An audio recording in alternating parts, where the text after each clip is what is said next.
We know how much we can spend. We know the car. We've found it. We know the salesperson or the sales manager that we're going to contact, Dad. The moment of truth. What am I sending off? Let's say I'm buying a used car or a new car and I'm requesting the out the door price. We're going to do lease and factory order in just a moment here, so bear with us. But I'm requesting the out the door price. Pops, what information do I need to make sure I use? We have the email template, obviously, Yes. but even if I'm going to modify it myself, what are the most important pieces I incorporate into this email Well, message? you ask specifically for a complete and total breakdown of what the out the door pricing is. You provide them with the vehicle that you're interested in, the stock number of the vehicle that you're interested in, if it's an in-stock unit. You provide them with your zip code so they can figure out the exact tax rate for your zip code, and you remind them that you just want a detailed explanation of the out-the-door price. You don't want to get an email back that says, "Oh, by the way, when can you come in? When would you like to see the car?"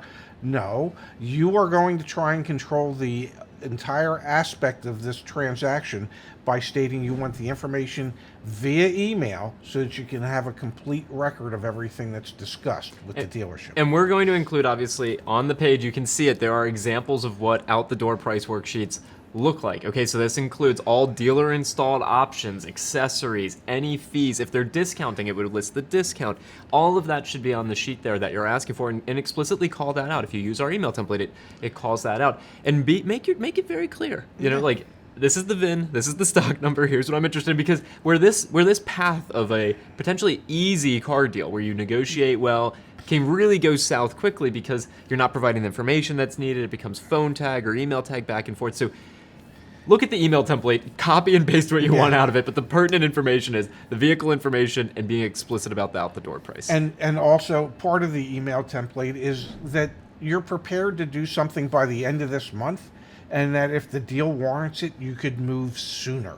So you are qualifying yourself as somebody that is ready to make the move to buy a car. You are a serious car buyer. All right, Pops, let's jump over to a lease. You're Okay. probably not going to lease a used car. Just understand that leasing used cars isn't really a thing that goes on in the past or in the present. So you're leasing a new vehicle, Dad. If I'm reaching out to a dealership, I found a new vehicle on their lot that I'm interested in leasing, what are some of the different pieces of information that I'm requesting or making them aware of in this contact? Well, you want a breakdown of what the selling price or the capitalized cost will be on the lease. Yep. You want to break down as to what the allowed annual mileage is. You want to know the lease term. Is it 30 months, 36 months, 42 months, 48 months? You want to give them an idea of what your credit score is so that they can figure out what money factor they're using, what credit tier you would qualify for. So you're going to ask for the residual. You're going to ask them what the money factor is that they're using, and the money factor is to determine the interest portion of your lease payment.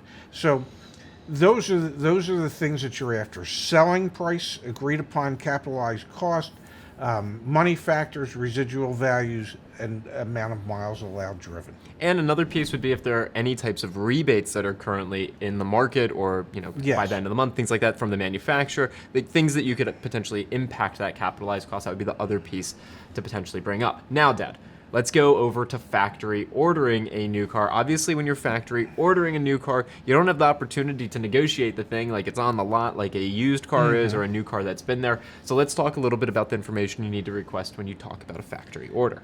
Well, you want to request how much below MSRP they're willing to sell the car for. In the old days, it would have been how much over invoice are you willing to sell the car for, but how much below MSRP are you willing to sell the car for? And keep in mind, Mr. Dealer, that I understand you're going to get holdback assistance and advertising assistance and floor plan assistance, and those all just become profit centers, because I would agree that once my vehicle comes in, I will pick it up within 72 hours of it arriving at your dealership, so that there won't be any floor plan interest to be charged, and the holdback is just profit, and the advertising assistance is just profit, because you're not going to have to advertise that vehicle.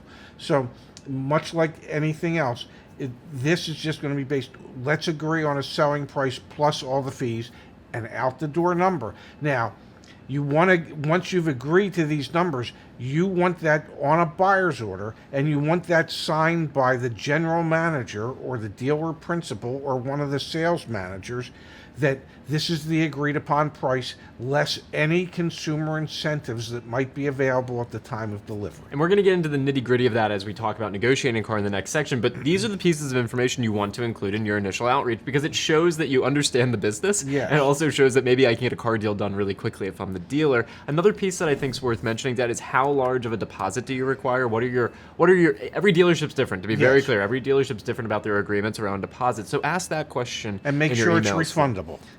We'll dig into that more Yes. soon as well. Okay, so great. We've contacted the dealership, Dad. Next, we're going to talk about negotiating. Okay.